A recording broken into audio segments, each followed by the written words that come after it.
আচলতে আজি এটা মোৰ কাৰণেও আৱেগিক দিন। একদমেই ভোদাকণ্ঠ ভাৰতৰত্ন ভূপেন হাজৰিকা ডাঙৰীয়া প্ৰতিমূৰ্তি, সকলোৰে প্ৰিয় হিয়াৰ আমঠু জুবিন ডাঙৰীয়া দুটা প্ৰতিমূৰ্তি আমি উন্মোচন কৰিছোঁ। কিন্তু তাৰ লগতে এইটো কাৰ্যকালৰ বিধায়ক হিচাপে আজি মই শেষ দিন, আৰু ময়ো খুব গৌৰৱ অনুভৱ কৰিছোঁ যে 5 বছৰ নাহৰকটীয়াবাসীৰ কাৰণে যিমান পাৰিলোঁ চেষ্টা কৰিলোঁ, কাম কৰিলোঁ, আৰু শেষৰ কাৰ্যসূচীটো ইমান ধুনীয়াকৈ মই ভাবোঁ বৰষুণটো ভগৱানৰ আশীৰ্বাদ বুলি আমি সকলোৱে মিলি সমাপন কৰিব পাৰিলোঁ। সেইকাৰণে পোনপ্ৰথমতে এষাৰ কথা আপোনাক কৈছোঁ যে নিশ্চয় কাৰ্যকাল বুলি ক'বই লাগিব, কাৰণ সকলোৰে আশা থাকে। কিন্তু এই কাৰ্যকাল শেষ দিনটোত মই ভাবোঁ যে আমি নাহৰকটীয়াবাসীৰ ৰাইজৰ মিলননগৰবাসীৰ সকলোকে এবাৰ লগ পাবলৈ সক্ষম হ'লোঁ। আজি সভাত উপস্থিত নাহৰকটীয়া পৌৰসভাৰ পৌৰপতি পম্পী চাহা ডাঙৰীয়ানী, উপপৌৰপতি অমূল্য চেঙেৰী ডাঙৰীয়া, খণ্ড উন্নয়ন বিষয়া পাৰ্থজিৎ গগৈ ডাঙৰীয়া, নাহৰকটীয়া কলেজৰ অধ্যক্ষ সদায় যিবোৰ ভাল ছাজেশ্যন দি থাকে যদিও ৰাজকোঁৱৰ ডাঙৰীয়া, নৰেন্দ্ৰনাথ গগৈ ডাঙৰীয়া, প্ৰাক্তন পৌৰপতি যদিও ৰাজকোঁৱৰ ডাঙৰীয়া, যিজন ব্যক্তিয়ে বহুত কষ্টৰে খুব কম সময়ত আমি পাৰ্কখন এতিয়াও সম্পূৰ্ণ হোৱাকৈ নাই কিন্তু আমি উলিয়াব পাৰিলোঁ, বিজু হাজৰিকা ডাঙৰীয়া আৰু উপস্থিত সকলো ৰাইজ। আচলতে এটা মোৰ ভাৱ হৈছিলে যোনদিনাখন আমি আমাৰ ইয়াত NTC বন্ধুসকল আছে, আমি এটা নাহৰকটীয়াৰ লেংগুৱেজ ফিল্ডত এটা অনুষ্ঠান হৈছিলে, তাত সকলো ৰাইজে একত্ৰিত হৈ আমি বন্তি প্ৰদান কৰিছিলোঁ। সেই সময়তে আগতে ভাবি যোৱা নাছিলোঁ, কিন্তু মাইক লৈ কথা কৈ থাকোঁতে মনত আহিলে যে আমি নাহৰকটীয়া আৰু নামৰূপত ভোদাকণ্ঠ ভূপেন হাজৰিকা আৰু সকলো হিয়াৰ আমাৰ জুবিন ডাঙৰীয়া দুটা প্ৰতিমূৰ্তি স্থাপন কৰিব লাগে বুলি, আৰু ঘোষণাও কৰি দিছিলোঁ যে আমি কৰিম বুলি। কিন্তু ঘোষণা কৰাৰ পাছত মই ভাবিলোঁ যে পুঁজি স্থান ক'ত হ'ব, 4 মাহ, কাৰণ ছেপ্টেম্বৰ, সেই সময়ত ছেপ্টেম্বৰ মাহ আছিলে, অক্টোবৰ, নৱেম্বৰ, ডিচেম্বৰ, জানুৱাৰী, ফেব্ৰুৱাৰী, 5 মাহ। 5 মাহ ভিতৰত 4টা প্ৰতিমূৰ্তি উলিয়াই নিৰ্মাণ কৰি ভালদৰে, কাৰণ মাজতে আমি নিউজত দেখা পাওঁ বহুতে প্ৰতিমূৰ্তি অলপ বিকৃত আকাৰে বনায়, পিছত বেয়া হয়। মই যে ইমান খৰতকীয়া কৰিলে ভাল হ'বনে বেয়া হ'ব কি হ'ব নাজানো, কিন্তু ঘোষণা কৰি দিছিলোঁ। কিন্তু সেই ভগৱানৰ আশীৰ্বাদ, যোনজন শিল্পীয়ে এই প্ৰতিমূৰ্তিকে নিৰ্মাণ কৰিছে, মই ভাবোঁ অশোক বৰা ডাঙৰীয়া, তেখেত গহপুৰ হয়, খুব কম সময়ত। আৰু যদি আপোনাক পুঁজিৰ কথা কওঁ, আমি প্ৰায় 10 লাখ টকা এতিয়ালৈকে ধৰা আছে। ভিডিঅ' ডাঙৰীয়া 10 লাখ টকা ধৰা আছে এতিয়ালৈকে। আমি এতিয়া 10 লাখ টকা মানে 20 লাখ টকা ধৰিছোঁ। 10 লাখ নাহৰকটীয়া, 10 লাখ নামৰূপত। বাকী বিজুদালত কেনেকৈ হিচাপ কৰিলে সময়ত দেখা যাব। কিন্তু মূৰ্তিটো যদি মই কওঁ 5 লাখ টকাত দুটা মূৰ্তি বনিছে, আৰু 5 লাখ টকাত মই 100% নিশ্চিত যে শিল্পীগৰাকীয়ে প্ৰফিট ৰখা নাই। মই সেইকাৰণে শিল্পীগৰাকী যদিও ইয়াত উপস্থিত নাই, মোৰ নাহৰকটীয়াৰ নহয়, মই আপোনালোক সকলো সন্মুখত তেখেত ধন্যবাদ জনাওঁ যে ইমান ধুনীয়াকৈ, ইমান, আৰু যেতিয়া মানুহ সময়তকৈ আগত লাগে তেতিয়া মানুহে বেছি পইচা বিচাৰে। যদি মই আৰ্জেণ্ট লাগে তেতিয়া সদায় দেখা পোৱা যায় যে মানুহে তেতিয়া আৰ্জেণ্ট বুলি কোৱাৰ লগে লগে অলপ গৈ আগবাঢ়ি নিজৰ পইচা বঢ়াই দিয়ে। কিন্তু তেখেতে আজি ইমান ধুনীয়াকৈ আমাৰ সকলোকে সহায় কৰি আমি দুটা প্ৰতিমূৰ্তি উন্মোচন কৰিব পাৰিলোঁ। যাতে মোৰ এটাই অনুৰোধ, যাতে নাহৰকটীয়াৰ পৌৰসভা, শিল্পী সমাজ, সাহিত্য সভা, মহিলা সমিতি, মিলননগৰবাসীৰ ৰাইজলৈ অনুৰোধ, যাতে এই প্ৰতিমূৰ্তিকেইটা কোনো এজন ব্যক্তি বা কোনো এটা সংগঠন নহয়, ৰাজহুৱা প্ৰতিমূৰ্তি, যাতে ৰাজহুৱাভাৱে মেইনটেইন কৰোঁ, ৰাজহুৱাভাৱে আমি ভালকৈ জীয়াই ৰাখিব পাৰোঁ। মোৰ অনুৰোধ যাতে আমি সকলোৱে যেতিয়া আমাৰ এই শিল্পীসকলৰ জন্মতিথি, মৃত্যুতিথি হয় বা অন্যান্য সময়তো যাতে আমি স্মৰণ কৰোঁ, মনত ৰাখোঁ। যাতে মই আকৌ কওঁ যে আজি প্ৰতিমূৰ্তি আমি বনাই স্থাপন কৰিছোঁ, যদি কালি কেতিয়াবা অলপ লেতেৰা হয় তেতিয়া বহুত মানুহে সাংবাদিকে নিউজো কৰিব পাৰে যে বিধায়কে প্ৰতিমূৰ্তি স্থাপন কৰি আজি লেতেৰা অৱস্থাত আছে। মই সেই দায়িত্ব কিন্তু চৰকাৰৰ লগতে ৰাইজেও ল'ব লাগিব যে আমি দুজন আমাৰ শ্ৰদ্ধাৰ শিল্পী আমি কিমান মৰম কৰোঁ, আমি কিমান চফাকৈ ৰাখোঁ। মই বিশেষকৈ নগৰবাসী ৰাইজ যে সদায় অহা যোৱা কৰে, আপোনাৰ ঘৰৰ সন্মুখে অহা যোৱা কৰোঁতে আপোনালোক সদায় দেখি থাকিব, যাতে অহা যোৱা কৰি যদি কিতাপ দেখা পায় কিবা এটা কোনোবাই তাত অলপ লেতেৰা কৰিছে, বেয়া কৰিছে, আমি সদায় মাত মাতিব লাগিব। কাৰণ মই আকৌ কওঁ যে নাহৰকটীয়া চহৰখন পৰিষ্কাৰ কৰি ৰখা, নাহৰকটীয়া চহৰখন ভাল কৰি ৰখাত মোৰ সৰুৰ পৰা সপোন আছিলে, আৰু ভগৱানৰ কৃপাত আপোনাৰ আশীৰ্বাদত বিধায়ক হ'ব পাৰিছিলোঁ, আৰু এই 5 বছৰত যিমান পাৰোঁ চেষ্টা কৰিলোঁ। আৰু মই আকৌ কওঁ যে আমি কেতিয়াও মানুহৰ আশাও শেষ নহয় আৰু কেতিয়াও সমস্যাও শেষ নহয়, নিশ্চয় আৰু আমি কাম কৰিব লাগিব। কিন্তু মোৰ এটা যি সৰুৰ পৰা সপোন দেখিছোঁ, নাহৰকটীয়া চহৰখন আমি কেনেকৈ ভাল কৰিব পাৰোঁ, নাহৰকটীয়া চহৰখন কেনে অলপ উন্নতি কৰিব পাৰোঁ, নাহৰকটীয়া চহৰখন যেনেকৈ আমি অসমৰ ভিতৰত জিলিকা কৰিব পাৰোঁ তেনেকৈ চেষ্টা কৰিছিলোঁ, কাম কৰিছিলোঁ। এতিয়া বহুত কাম কৰি বাকী আছে আপোনালোকৰ নিচেই কাষতে এতিয়া এটা আধা বিল্ডিং পঢ়ি আছে আমি আজি এটা কথা মিটিং কৰি আছোঁ চাগে সেই মঞ্চখন ভালকৈ হৈ উঠা হ'লে আমি ধুনীয়া অডিটৰিয়াম পালোঁ হ'লে কিন্তু মই ভাবোঁ মোৰ কাৰ্যকাল আগতে আৰম্ভ হোৱা কিন্তু যি হওক নহওক দায়িত্বটো মই ল'বই লাগিছিলে আৰু সেইটো এটা কাম কৰি বাকী আছে যদি আপোনালোক মই কওঁ যে বিধায়ক হিচাপে যথেষ্টখিনি কাম 5 বছৰত কৰিলোঁ কিন্তু মোৰ কিছু এতিয়াও মই এনেকুৱা লাগে যে কিছু কাম কৰিব নোৱাৰিলোঁ যেনেকৈ মই কওঁ আমাৰ দীঘলাপথাৰ হস্পিটেলখন চেষ্টা কৰিলোঁ ডায়ালিচিছ চেণ্টাৰ এটা আহিলে ফ্ৰী ডায়ালিচিছ আজিকালি ডিব্ৰুগড় যাব নালাগে দীঘলাপথাৰতে হয় আল্ট্ৰাচাউণ্ড মেচিন আছে তাৰ পাছতো কিন্তু বিল্ডিংটো চেষ্টা কৰিছোঁ যাতে আমি 2 মহিলা বা ধুনীয়াকৈ নিৰ্মাণ কৰিব পাৰে কাৰণ ঠেক হৈছে এতিয়া পুঁজিও পালোঁ কিন্তু লাগি পুঁজি আহিল আমি প্ৰায় 4 crore 89 লাখ ৰুপিজ পাবলৈ সক্ষম হ'লোঁ চাগে নিৰ্মাণ কামো আৰম্ভ হ'ব কিন্তু কি হয় এই কাৰ্যকাল বুলি ক'বলৈ হ'লে মোৰ এটা অলপ মনত দুখ থাকি যাব যে শেষ কৰিব নোৱাৰিলোঁ তেনেকৈ যিবোৰ চাচনিৰ কথা আমাৰ চাচনি হস্পিটেলত বনি আছে এই কাৰ্যকাল শেষ নহ'ল আমাৰ কাম আৰম্ভ হ'ব দেৰি হ'ল সেইকাৰণে নাহৰকটীয়া চহৰৰ প্ৰায় ৰাইজ আছে আপোনালোকৰ এই চহৰত মই সেইকাৰণে বেলেগ কথা কোৱা নাই চৰকাৰৰ কথা কোৱা নাই কাৰণ মই আকৌ কওঁ যে এই কাৰ্যকালৰ আজি মোৰ শেষ দিন নাহৰকটীয়াত আজি আমি গুৱাহাটী ওলাই যাম কাইলৈ আমাৰ গৃহমন্ত্ৰী অমিত শ্বাহ ডাঙৰীয়া আহিব তেখেতে আমাৰ যুৱ সন্মিলন অনুষ্ঠিত কৰিব আৰু চাগে নিশ্চয় লগে লগে নিৰ্বাচনৰ ঘোষণা হ'বই আৰু যেতিয়া আপোনালোকৰ নাহৰকটীয়া আকৌ আমি ঘূৰি আহিম তেতিয়া যদি দলে টিকেট প্ৰদান কৰে ভাৰতীয় জনতা পাৰ্টি প্ৰাৰ্থী হিচাপে আহিম আৰু এই মানুহৰ ওচৰতে ভোট বিচাৰিম আৰু জয়ী হ'লে দ্বিতীয়বাৰ বিধায়ক হ'ব পাৰিম সেইকাৰণে এই কাৰ্যকালৰ শেষ দিন হিচাপে মোৰ সদায় মনত থাকিব যে আমি এবাৰ আপোনালোক সকলোকে লগ পালোঁ সকলোৰে লগত কথা পাতিব পাৰিছোঁ কিছু মই কওঁ নাহৰকটীয়াৰ কাৰণে সকলো কাম কৰিব পৰা নাই কিছু কাম আৰম্ভণি কৰিব পাৰিছোঁ কিছু কাম কৰিব পাৰিছোঁ কিন্তু সদায় এটা চেষ্টা আছিলে যে নাহৰকটীয়া চহৰখন ভাল কৰি ৰখা নাহৰকটীয়া সকলো ৰাইজৰ মাজত সুখে দুখে একেলগত থকা আৰু সদায় যি কথা কেতিয়াবা মুখৰ পৰা ওলাই যায় কৰিবলৈ চেষ্টা কৰা মই কেতিয়াও নকওঁ যে যি মুখেৰে কৰিব পাৰিম বা কৰিব সম্ভৱ সকলো কাম কেতিয়াও সম্ভৱ নহয় আৰু সকলো কাম সময়তো সম্ভৱ নহয় কিছু কাম আমি যদিও ৰাজনৈতিক ব্যক্তিয়ে বা পলিটিচিয়ানে কয় যিটো কৰিম কিন্তু কেতিয়াবা দেৰি হয় কেতিয়াবা পলম হয় কিন্তু সদায় মোৰ এটা ইচ্ছা যে চেষ্টা সদায় কৰিব লাগে যে কোৱাৰ পাছত চেষ্টা কৰিবলৈ চেষ্টা ভাল মনেৰে কৰিলে তাৰে আজি আমাৰ উদাহৰণ দুটা প্ৰতিমূৰ্তিয়ে কাৰণ গোটেই অসমত বিগত 5 মাহত একেলগতে 4টা প্ৰতিমূৰ্তি মই নিশ্চিত 100টা ক'তো হোৱা নাই কাৰণ যদি আপোনালোকে ভালকৈ চায় দুটা প্ৰতিমূৰ্তি আমি কালি নামঘৰত উন্মোচন কৰিলোঁ 2টা প্ৰতিমূৰ্তি নামঘৰত উন্মোচন মানে 4টা প্ৰতিমূৰ্তি 4 মাহত কোনো অসমত ক'তো হোৱা নাই কিন্তু প্ৰচেষ্টা আছিলে যে আমি চেষ্টা কৰোঁ ৰাইজক কথা দিছিলোঁ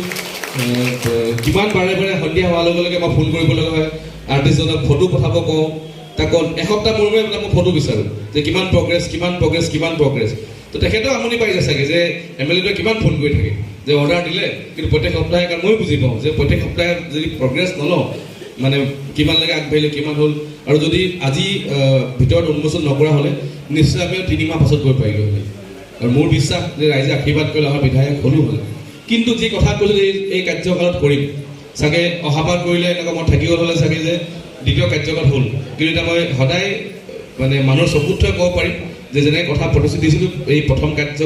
কাৰ্যকালতে এই কামখিনি সম্পূৰ্ণ কৰিব পাৰিলোঁ সেইকাৰণে সকলোলৈ মোৰ ধন্যবাদ যে আপোনালোকে ইমান বেয়া বতৰত ইমান কষ্টৰে বেয়া বতৰ নেওচি আপোনালোকে আজি সভালৈ আহিছে এই চাগে আপোনালোকৰ আমাৰ সকলোৰে হৈ আমাৰ প্ৰয়াত শিল্পী জুবিন গাৰ্গ ডাঙৰীয়া প্ৰয়াত শিল্পী ভাৰতৰত্ন ভূপেন হাজৰিকা ডাঙৰীয়া দুইজনলৈ আমাৰ শ্ৰদ্ধাঞ্জলি যে আমি সকলো একত্ৰিতভাৱে আজি নাহৰকটীয়াত আমি 2টা প্ৰতিমা উন্মোচন কৰি তেখেত শুশ্ৰূষা কৰিছোঁ মই সকলোকে এটা অনুৰোধ কৰোঁ যে চাগে বাৰিষা হোৱাৰ বাবে বা দৌৰদৌৰি হোৱাৰ বাবে মই চাকি জ্বলোৱাৰ পিছত যেতিয়া আমি পুষ্প তেখেতক অৰ্পণ কৰিলোঁ কিন্তু বাকী কোনো ৰাইজে কৰিব নোৱাৰিলে সকলোৱে গুচি আহিব লগা হ'ল যদি বৰষুণ কমে যদি পাৰে সকলোৱে ফুলখিনি চাগে আছেই যদি থাকে সকলো অলপ ফুল দি যাব যাতে মই আকৌ কওঁ যে আমি এই 2টা প্ৰতিমূৰ্তি বহুতে ক'ব পাৰে যে ইলেকশ্যনৰ কাৰণে লগাইছে কিন্তু আপোনালোকে সকলোৱে গম পায় যে নাহৰকটীয়াত ইমান আপোনালোকে মৰম কৰিছে 2টা প্ৰতিমূৰ্তি ইলেকশ্যন জিকাৰ মোৰ কোনো উদ্দেশ্য নাই বা 2টা প্ৰতিমূৰ্তি বহাই মানুহৰ ভোট বিচাৰিবলৈ মোৰ উদ্দেশ্য নাই কিন্তু মনৰ পৰা কথা দিছোঁ সেই সময়ত যে আমি এই কাৰ্যকালতে কৰিম সেইকাৰণে ইমান কষ্ট কৰি এই প্ৰতিমূৰ্তি স্থাপন কৰিছোঁ আকৌ মই কওঁ যে সদায় নাহৰকটীয়াবাসীৰ কাৰণে চেষ্টা কৰিছোঁ কাম কৰিবলৈ এজন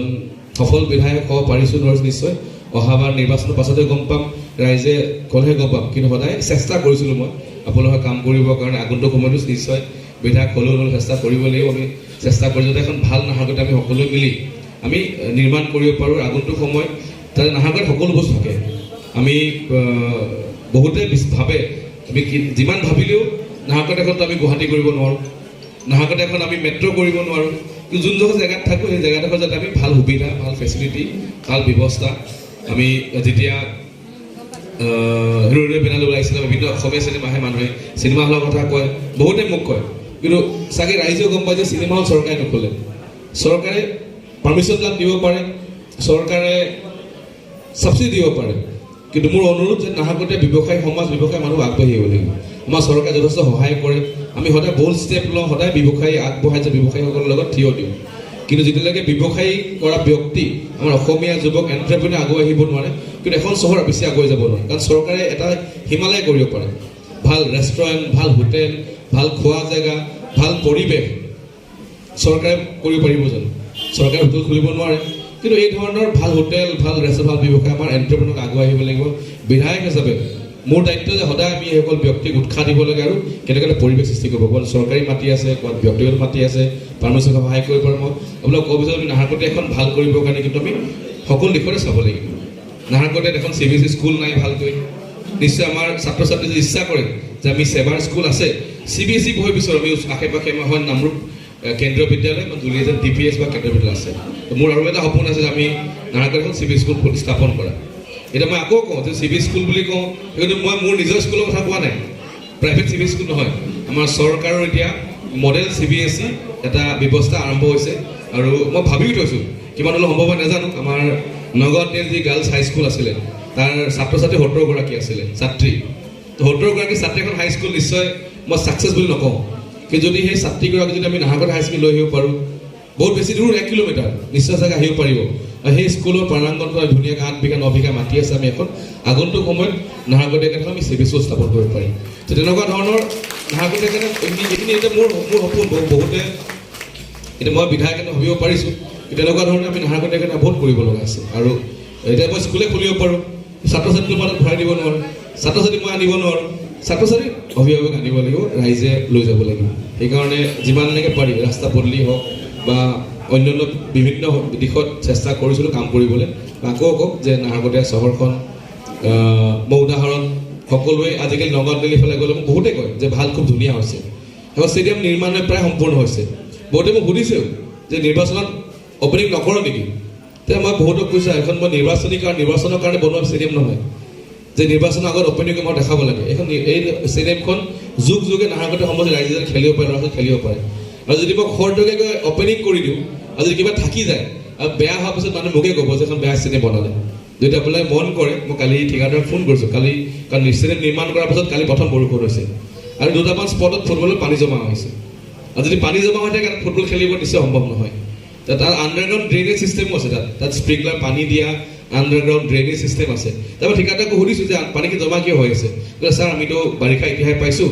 তো পানী ফ্ল'টো ক'ৰবাত ব্লক থাকে সমস্যা হয় আমি ভাল যে বৰষুণ ঠিক কৰিব পাৰিম তো এনেকুৱা ধৰণৰ কথা থাকে কিছুমান যে আমি যদি খৰটকীয়া অপেনিং নিৰ্বাচনৰ কাৰণে কৰি দিয়া হয় তেতিয়া ৰৈ যায় আৰু ৰৈ গ'লে পাছত এই সমস্যা সমাধান নহয় সেইকাৰণে আপোনাক ক'ব বিচাৰোঁ যে নাহৰকটীয়াৰ এই কামবিলাক মই ইচ্ছা কৰিলে মুখ্যমন্ত্ৰী এটা তালেই নগাঁও দিল্লীলৈ আহিছিলে তেখেতক 10 মিনিট নমাই ফিল্ডত থিয় কৰে ফটো তুলি অপেনিং কৰি বুলি কৰিব পাৰিলোঁ হ'লে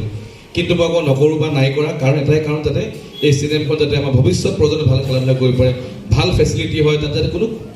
খুঁটিতে থাকি যাব নালাগে সেইকাৰণে আমি অপেনিং নকৰিলোঁ সেইকাৰণে আপোনালোকক ক'ব বিচাৰোঁ যে সদায় চেষ্টা কৰিছোঁ নাহৰকটীয়াখনৰ কিমান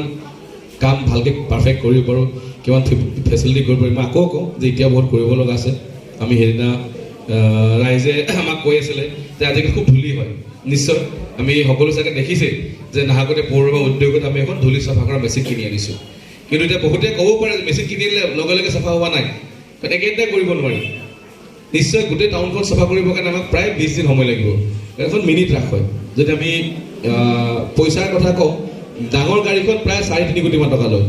আৰু এইখন গাড়ী 78 লাখ কিন্তু আমাৰ প্ৰচেষ্টা এটা সদিচ্ছা আছে যাতে মিনি ট্ৰাক হওক যদি ট্ৰাকখনে চাফা কৰি এসপ্তাহ লয় আমি 10 দিন ল'ম নিশ্চয় আমি ধূলি নাইকিয়া কৰিব পাৰিম তেনেকৈ ধৰণে প্ৰচেষ্টা কৰিছোঁ আমি ভৱিষ্যতৰ সময়ত আমি বিভিন্ন সময়ত ঠিকাদাৰসকলক অনুৰোধ কৰোঁ যে ধূলি হ'লে অলপ পানী মাৰি দিব লাগে আৰু PWDকৈ পানী মৰাও যায় কিন্তু আমি ৰৈ থকা নাই, আমি পৌৰসভাই নিজেই ক্ৰয় কৰিছোঁ পানী দিয়া গাড়ী, যাতে মই সেইটো কথা ক'ব যে এইবিলাকতো আমি আগতেও পাৰিলোঁ, কিন্তু পৰিকল্পনা কৰিলেহে এটা কাম সম্ভৱ হয়, যে ধূলিও নাইকিয়া কৰিব পাৰি, কেনেকৈ কাম কৰিব পাৰি তাৰ ওপৰত আমি চৰ্চা কৰিছোঁ। সেইকাৰণে সকলোৱে মোৰ ধন্যবাদ, আপুনি একত্ৰিত হ'ল, লাহেকৈ বৰষুণ এৰিছে, সকলোৱে চাগে নিশ্চয় কোনো এটাকে প্ৰতিমূৰ্তিকেইটা ভালকৈ চাব নোৱাৰিলে, কাৰণ ঢাকি থোৱা আছিলে, উন্মোচন কৰাৰ লগে লগে সকলোকে আমি মাতি আনিলোঁ, আৰু বৰষুণো আছিলে, অলপ বৰষুণ এৰিছে, আৰু মোৰো 3টামান কাৰ্যসূচী আছে বাগানৰ, সেই কাৰ্যসূচী কৰিয়ে গুৱাহাটীলৈ ওলাই যাম। সেইকাৰণে সকলোকে মই দীঘলীয়া বক্তব্য নাৰাখোঁ, আশা কৰোঁ যাতে এই 2টা প্ৰতিমূৰ্তি আমি ভালকৈ ৰাখিব লাগিব। আশে পাশে মাটি আছে, আমি জুবিন গাৰ্গ ডাঙৰীয়া নাহৰৰ গছৰ কথা কৈছে, যাতে যদি কোনোবাই ইচ্ছা কৰে আমি সেই নাহৰটো ৰোপণ কৰিব পাৰোঁ, যাতে পৌৰসভাই এটা কাৰ্যসূচী ল'ব লাগে যে যিহেতু উন্মোচন হৈ গ'ল আৰু চৰকাৰী নহয়, আমি গোটেই চাৰিওপাশে নাহৰ পুলি ৰুব পাৰোঁ। যদি কোনোবাই ইচ্ছা কৰে আহি আমাক সহযোগ কৰিব পাৰে, মই ভাবোঁ কোনোবা দিন এটা ধাৰ্য কৰি যে নাহৰ পুলি, মই এই অনুষ্ঠান অকল প্ৰতিমূৰ্তিয়েই নহয়, আগন্তুক সময়ত ধুনীয়াকৈ সজোৱা, গছ ৰোৱা, ফুল পুলি ৰোৱা, নিশ্চয় আমি সকলো কাম কৰিব লাগিব। আৰু বিশেষকৈ নাহৰকটীয়া বুলি ক'লে এটা খুব ডাঙৰ আমাৰ মাজত গেপ আছে, আমাৰ নাহৰকটীয়াত এখন ভাল পাৰ্ক নাই। যদি এইমাত্ৰ কৈ আছে এখন পাৰ্ক কৰিব পাৰি, নিশ্চয় পাৰি, সৰু পাৰ্ক হ'ব, কিন্তু নাহৰকটীয়াত আজি এতিয়াও ভাল এখন বহা জেগা নাই, পাৰ্ক নাই। আমি এটা স্থান বাচিছিলোঁ আৰু চৰকাৰৰ পৰা 2 কোটি টকা আনিব সক্ষম হৈছিলোঁ, আৰু সেই 2 কোটি এতিয়া পৰি আছে, আমি আধাৰিলা কৰা নাই। তাতো মোক বহুত মানে কয় যে 2 কোটি টকা আধাৰিলাটো কিয় কৰি দিওঁ, মানুহক দেখাই কিয় কৰিব লাগে, সঁচা মনে বনাব লাগে। যদি আপোনালোকে মন কৰে হনুমান মন্দিৰৰ পাছফালে আমি আৰ্ট ফিল আপ কৰিছোঁ, যিহেতু দ মাটি আছিলে, নদী আছিলে, এৰাসুতি, তাত মাটিখিনি বহি গৈছে যোৱাবাৰ, সেইকাৰণে এবাৰ পাইলিং কৰা হৈছে। পাইলিং কৰি যদি এই ছিজনত মাটি বহি নাযায়, তেতিয়া তাৰ পাছত এখন পাৰ্ক আধাৰিলা কৰা হ'ব। যদি মই বিধায়ক থাকোঁ, মই আধাৰিলা কৰিম, যদি বেলেগ কৰিম, কিন্তু কথা কয় পাৰ্কখন হ'ব লাগে, তাৰ কাৰণে পুঁজি ধাৰ্য কৰা আছে 2 কোটি টকা। আমাৰ এতিয়াও ঠিকাদাৰ ৱৰ্কৰ এলট হৈ আছে, কণ্ট্ৰেক্টাৰে মোক কয় কেতিয়াবা ছাৰ আপোনাৰ কাৰণে ফচি গ'লোঁ, ৱৰ্কৰ পালোঁ, কামটো আৰম্ভ কৰিব পৰা নাই, কাৰণ পাৰ্কখনৰ মাটিখিনি আমি এতিয়ালৈকে ফিল আপ কৰি আছোঁ। তো এই ধৰণৰ কথা যে পাৰ্কখন মই ইচ্ছা কৰিলে মই আজিও আধাৰিলা কৰিব পাৰিলোঁ হ'লে, কিন্তু এটা মই ভাবোঁ নাটক হ'ল হ'লে, যে মানুহক দেখাবৰ কাৰণে পাৰ্কখন আধাৰিলা কৰিছোঁ, কিন্তু সেই পাৰ্কখন বনাবৰ কাৰণে আমাৰ আৰু এটা ছিজন লাগিব, কাৰণ এতিয়াও মাটিখিনি বহিব লগা আছে, কিন্তু এৰাসুতি নৰ্মেল মাটি নহয়। তো সেইকাৰণে এই ধৰণৰ আপোনাৰ কথা ক'ব বিচাৰোঁ যে নাহৰকটীয়াৰ কাৰণে বহুত পৰিকল্পনা কৰিছিলোঁ, আৰু কিছু কাম কৰিব পাৰিছোঁ, কিছু কাম এতিয়াও কৰিব লগা আছে। কিন্তু এটা সময় এনেকুৱা হ'ব যে মানুহে নাহৰকটীয়ালৈ ফুৰিব আহিব,